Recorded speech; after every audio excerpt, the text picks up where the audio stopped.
believe I'm live. Maybe. Let's do a quick double check here. Boo boo boo boo. Twitch TV / Aaron XR Dev.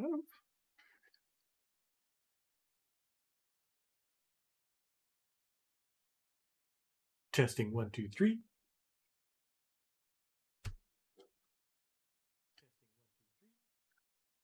Good. All right. I have audio. I have other stuff and things.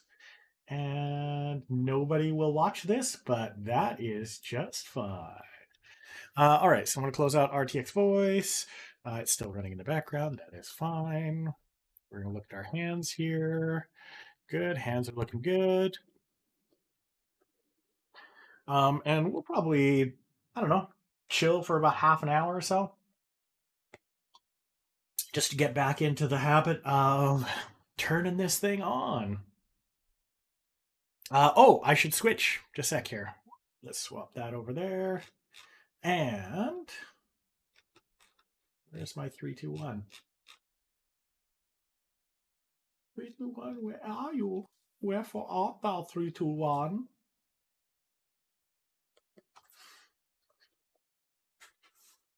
All right, you ready? 3, 2, 2, 1, go! Go! Okay, that worked. All right. Funzio. All right, so we'll switch back to the old no politics zone. Apparently isn't showing up here either.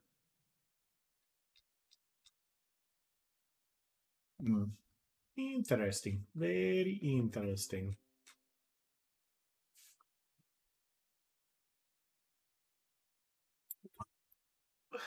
Okay, let me get those things off my face.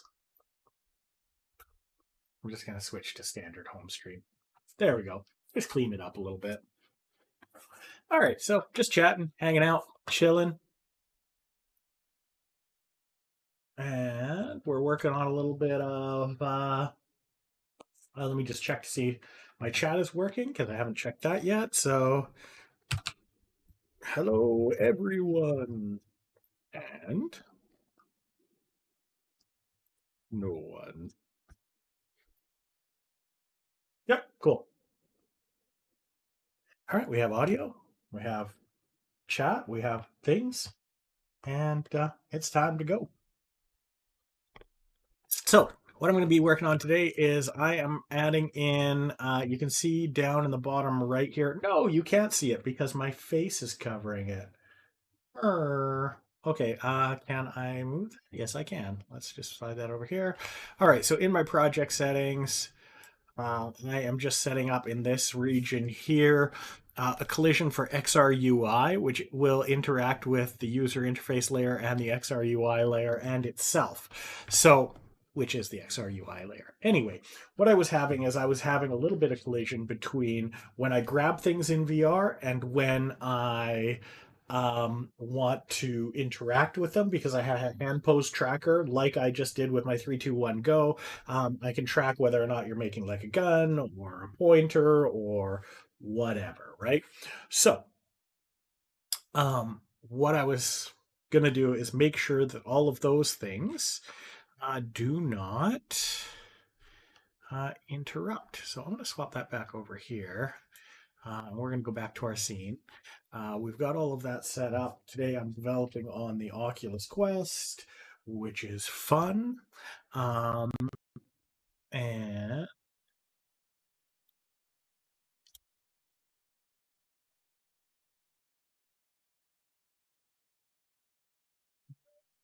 seeing, I'm just going to check and see if there's been any sort of message going out. Not so much. Good. All right.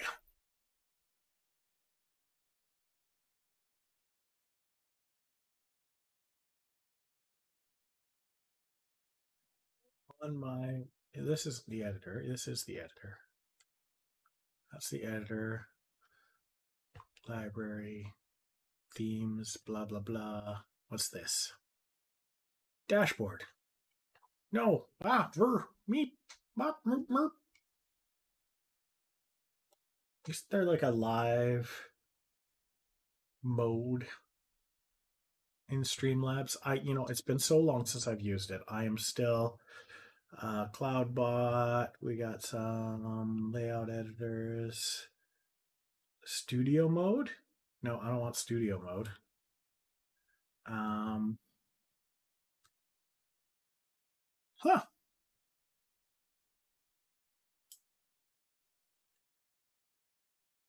Alert box library. Hmm. One viewers, it says. Well, hello, one viewer. Yeah, it's really weird. I thought there was a better in Streamlabs. I thought there was a better like thing that shows you what's going on, but I'm obviously not being smart today. Not smarting it up. Get help. Yeah, it's weird. Like I'm definitely live. I don't have widgets set up or anything right now. Okay, whatever. So let's get back to what we're actually working on, which is working on connections for my Smurf hands here. Um, and so I want to make sure that on the control canvas, um, all of the so I just want to make sure that all of the things you can interact with are actually labeled as layer UI, which it does look like they are. You can see here on the start button, I've got a box collider. So let's jump to the intro canvas. So there's the intro canvas, and you can see I've got a little start button there, and it has a box collider. And then I've created a script called Touchable Button for it. Oh, hi, Maven. Hmm? No, I'm not in a meeting. I'm just live streaming. What's up?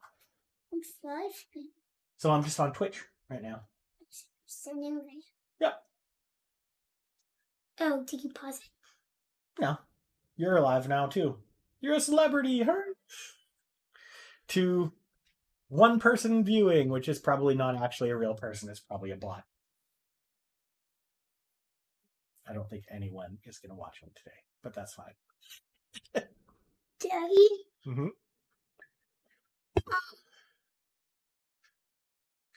Papa keeps being mean to me and then, like, because he said he wants to, like, trail the cats.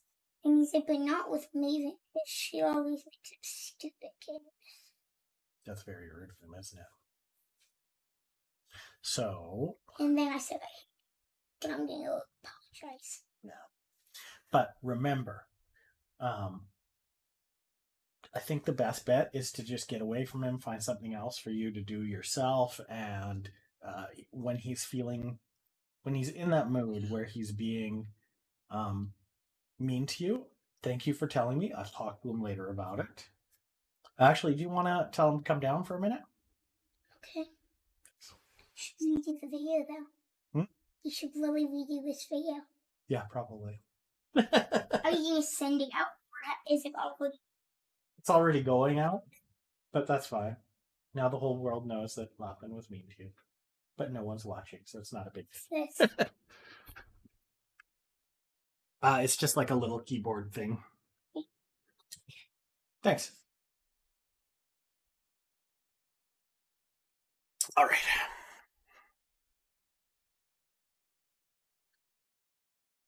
Yeah, so I've got a button tap on this.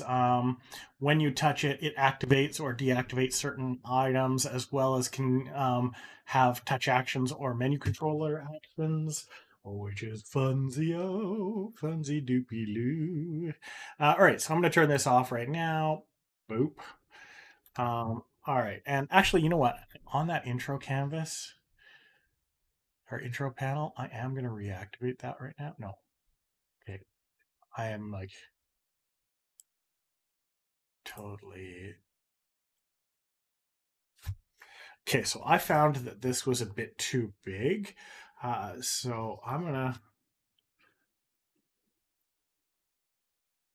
just scale it down a hair. Good. Cool. yeah, when I was in the space, the intro thing comes up, it aligns in front of you. When I go to touch it, it's I don't know, it's a little too, a little too, and too big is the word I'm looking for. I couldn't find that word, but um, yeah, go, go, go, go.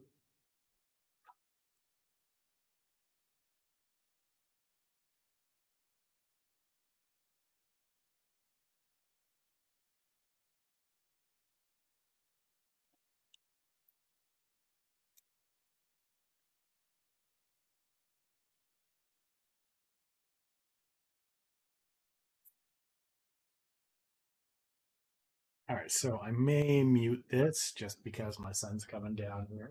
Here he is. Okay, I'm just gonna mute for a sec, and how do I do this? Let's I don't want to stream pause the stream. Let's just turn those off. Oh, there's the audio input capture.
There we go. Scooby Doo. There we go. Cool.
All right.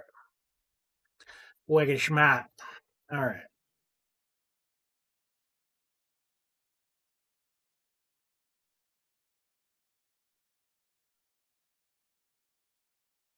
Coffee, coffee, coffee, coffee, coffee, coffee, coffee, coffee, coffee, coffee time. All right, so I am trying to figure out how to get my UI and my other thing working. So fortunately, I don't have a good way of capturing what's going on my Quest right now. I'm going to build. We'll see how this works.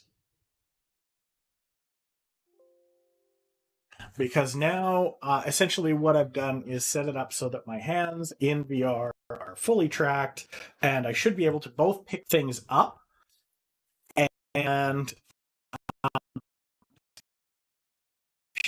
and touch buttons inside the interface, and hopefully they shouldn't collide anymore. And while I'm doing that, I want to show off a little fun thing I found. It was on VR Scout.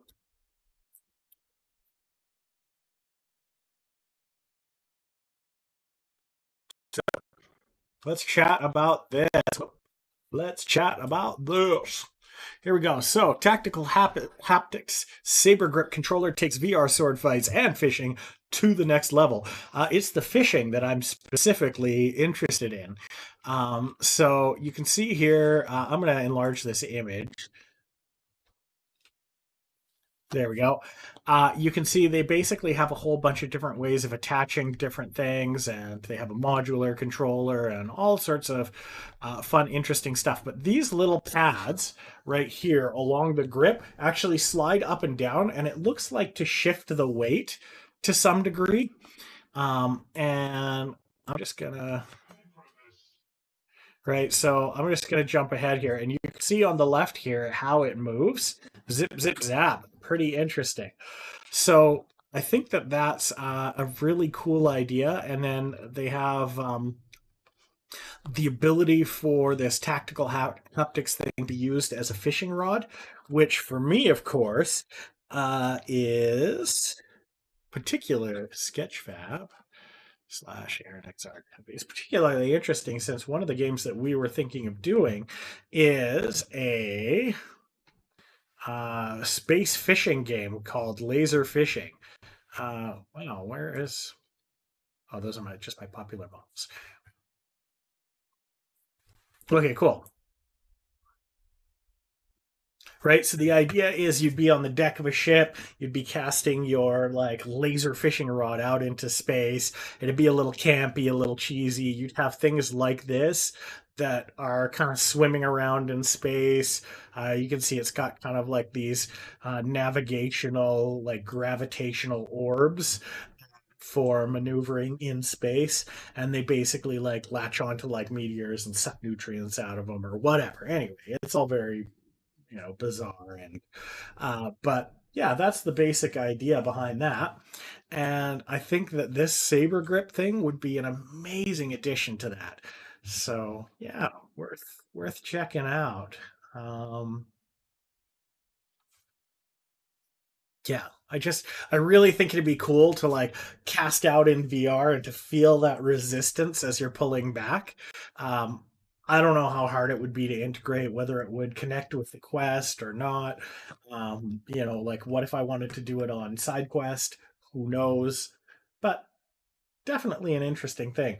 And this is why I miss um, in person conferences so much, is because they were a great place to test out all of these different devices. Oh well, we can hope someday, someday.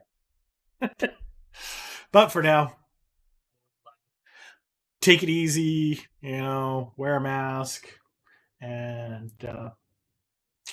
hopefully we can get back to relative normalcy as soon as possible.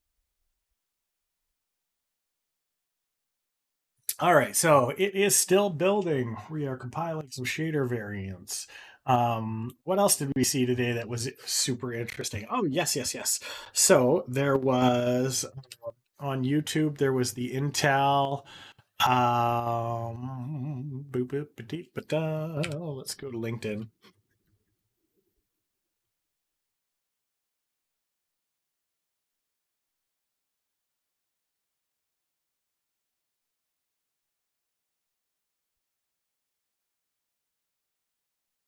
Full details on how to sponsor Pitch a Game. All right, so where is it here? How do I find my stuff? Anyway, all right, let's look at Intel's.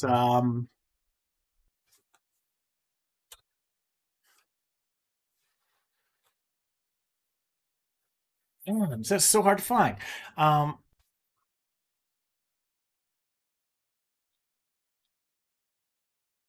Quick view into here we go, the Freeview synthesis. This is super interesting. So this is a method that Intel has been working on synthesizing 3D objects from a video. So if we jump back here,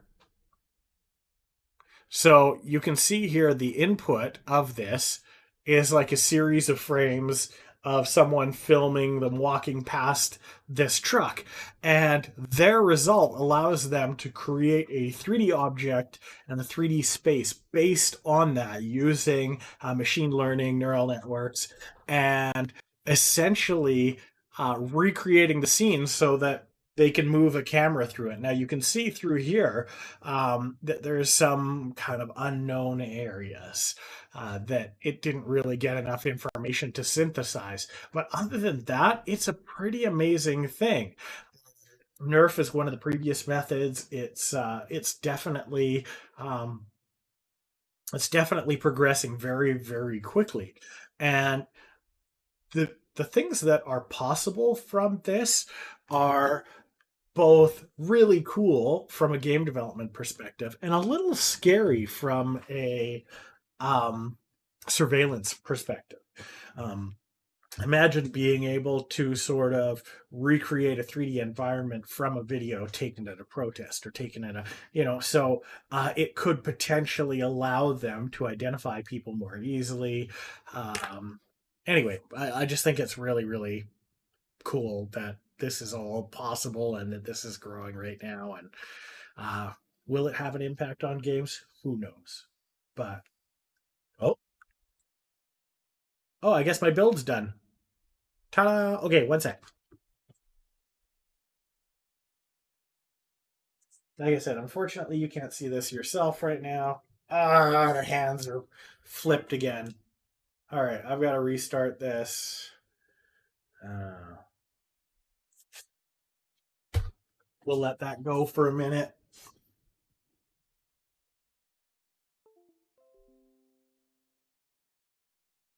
We can't find your headset. Please connect your headset. So hopefully that all works. Other stuff that I've been working on lately. So Cubicle is what I use for my voxels mostly.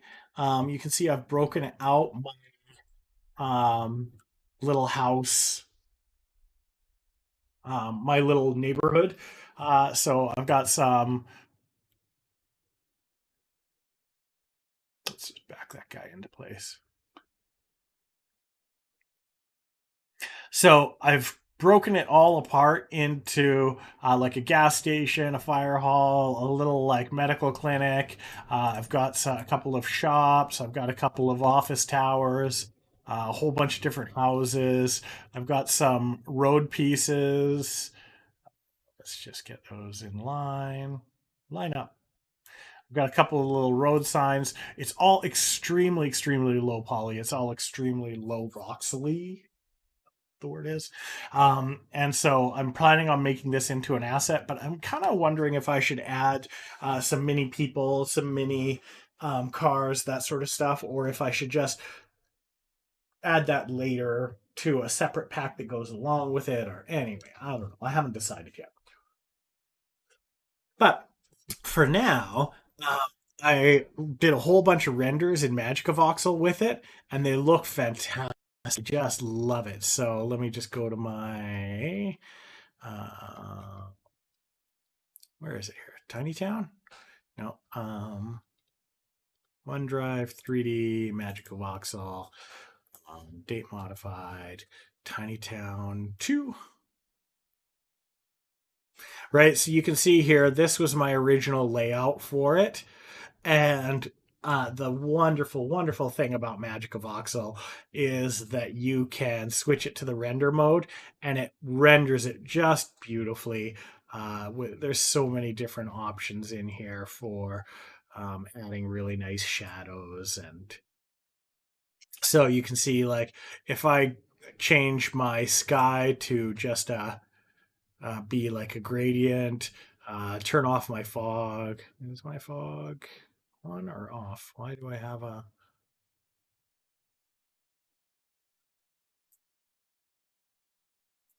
Right, so, and then you can go in and you can like turn the grid on and off. So zero that guy out. Oh wait, I thought there was a way to turn this off.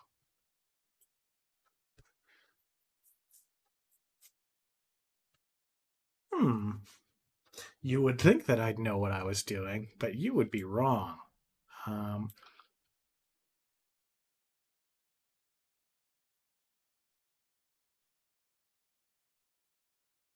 oh, down here, edge and grid. There we go.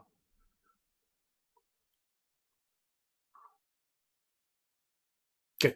Some of the really cool stuff that you can do in this that you can't do in Cubicle is you can obviously assign different levels of reflection. You can see it starting to take shape around here. Um, right? Like if I look at this door, I've added some reflections to it. Um, you can also go in to the camera and you can do things like depth of field and right. Um, but honestly, like one of my favorite things in Magic of Voxel is and actually let's crank up the exposure just a little bit. We've got a decent vignette. You can do bloom, but you can also do things like boop, boop, boop, ba-doo. Where's my shape? There we go. You can switch it to Lego rendering, which I think is hilarious. And that really shows off the reflections. Oh man, I am probably stuttery as hell right now because the rendering at Covoxel is um, fairly processor intensive.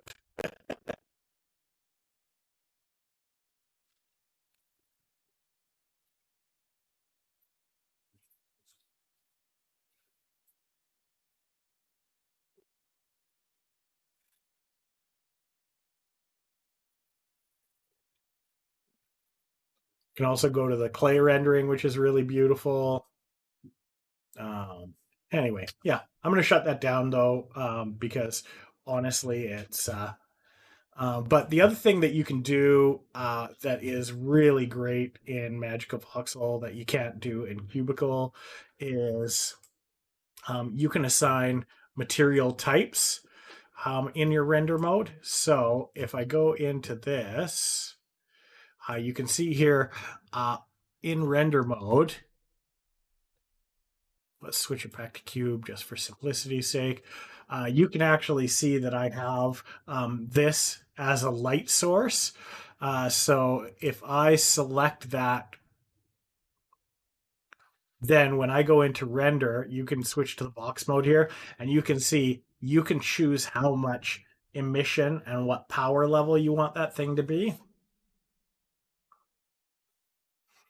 And I'm going to switch this down to 250 or 512 and we'll just go like 640 just so that it renders a lot more quickly and hopefully less stuttery for you.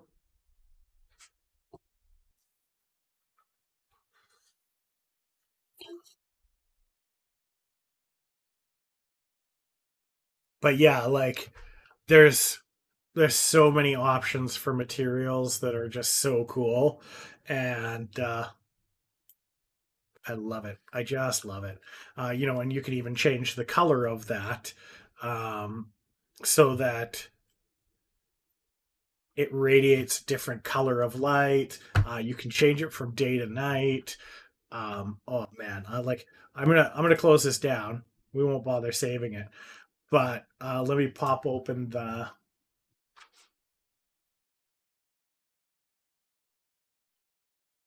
I've got a whole folder of like tiny town renders here somewhere.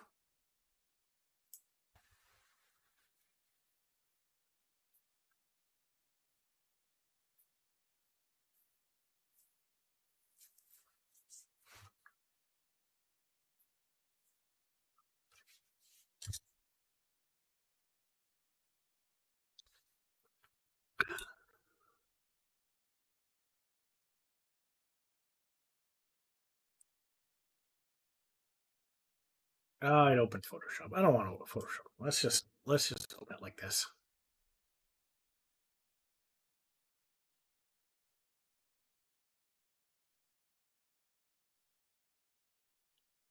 Right, so you can really see some of the cool effects you can get with the depth of field and the different rendering options. These are all very, very clean renders.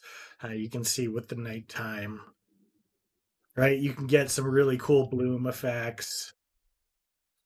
Yeah, just cool stuff. I've. It's funny because I I had sort of written off Magical Voxel in a weird way.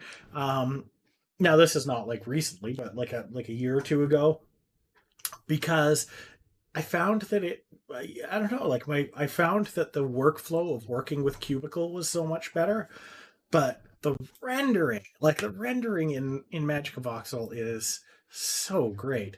And I really hope that I can move on to, um, I hope that I can move on to kind of a combined workflow between the two. But also, there's VoxEdit, which is a tool developed for the sandbox. Now, I don't know what to think about sandbox yet. The whole idea of a voxel world built on the blockchain is, I don't know, it just has kind of a scammy feel to it. Um, there's an update available, but I'm not going to get it right now. But you can see, like in the modeler, um, I started trying to import Tiny Town and it just didn't work. But the modeler itself is not bad, right? Like, I mean, it's a standard voxel modeler, and it's got decent lighting, and like the so I feel like it's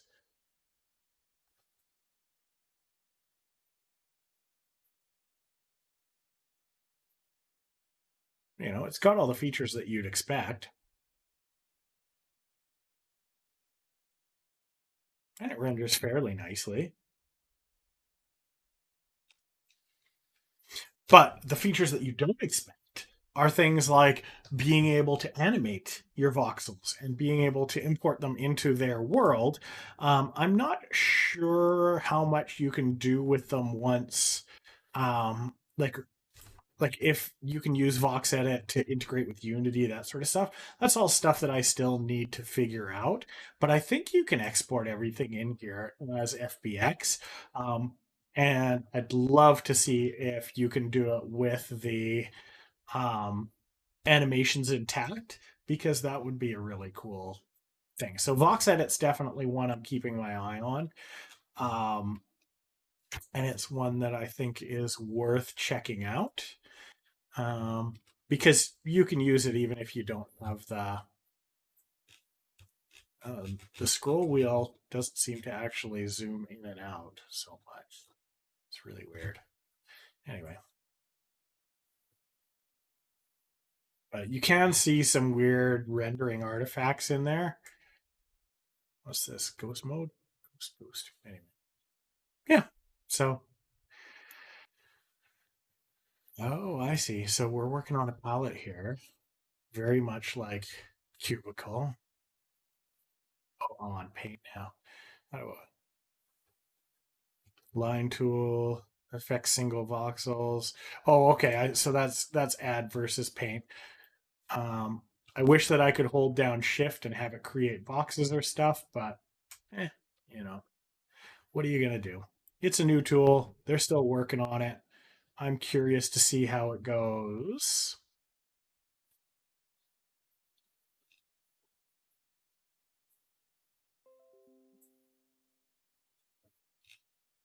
Yeah, go.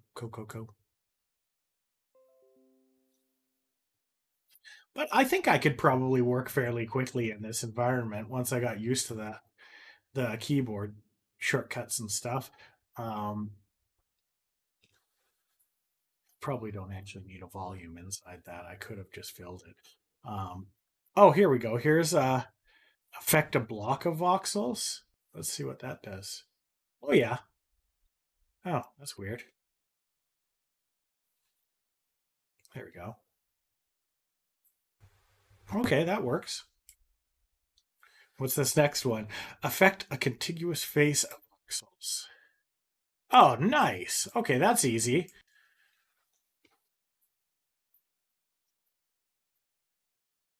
Oh, it's cool that you can actually like, yeah, that's cool.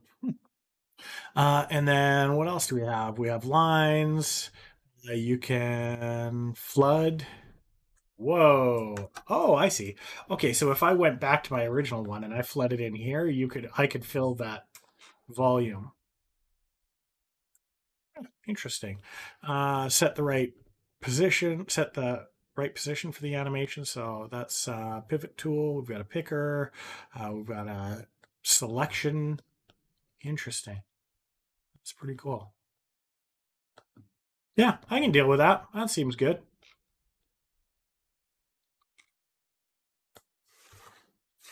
Very interesting. So yeah, I'm digging this. Whoa. Okay, I want flood again. I wanted a face. Okay, and it does select by colors, which is interesting.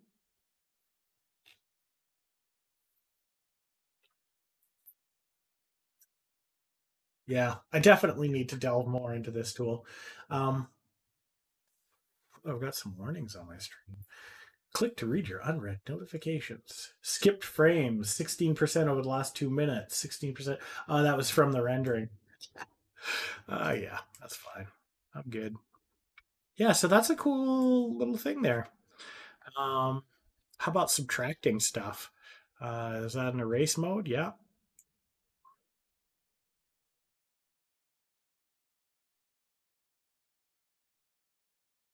Well, very interesting. I like the way it flows over that. Like, so if I flow it over this and then down this side, I like how it automatically detects the direction that you're kind of moving in with your cursor,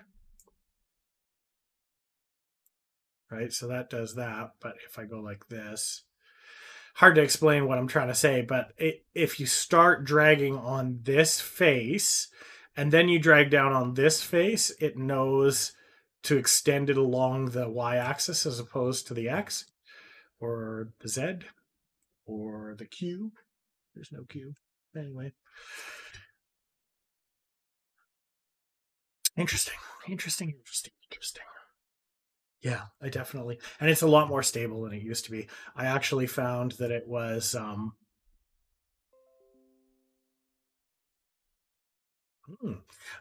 it actually was a lot more glitchy and crashy previously.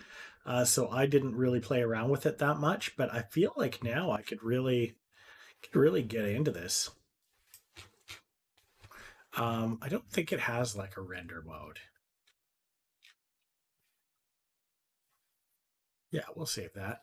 So it has a block and an animator. We've got a test rig there. So like that. Anyway, yeah, you can get in and you can do like medium human, small mammal. So there's a lot of like defaults, doors, switches. So that's pretty cool. That's for another day though. All right, so by now my VR headset has restarted. And we are going to test and see if my hands work to pick things up without knocking them all over the place. Again, I need to figure out a way to stream this to the computer. What's this TV? Oh, anyway. So I'm going to go into my library. I'm going to go into my unknown sources. Um, Stratus Education.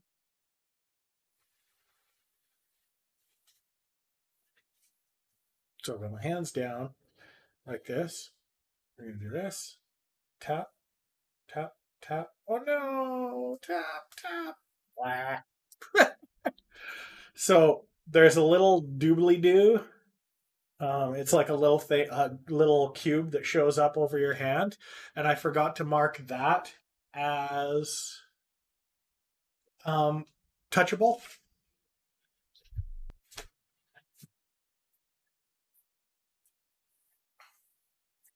And of course, that's the one thing that I need to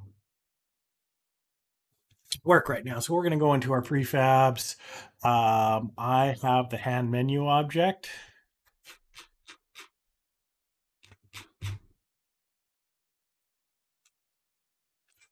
Here's the little spin cube. There it is. Good. So this should be on the XRUI layer. Yes, change shelf. Goofy. Goofy. It's not a smart decision.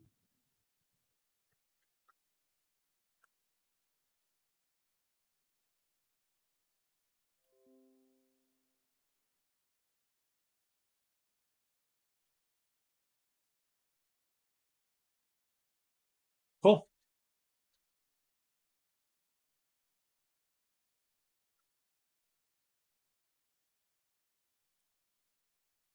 So that is working? Curiosity question mark? All right, so let's see. So now we need to build that in again. We need to rebuild it.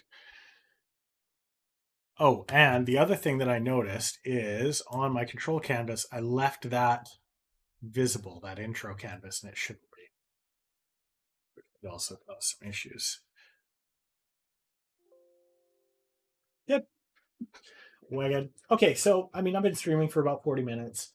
Nobody came in to see it, but that's cool. Um, I really needed to tear off the band-aid and start doing this again. It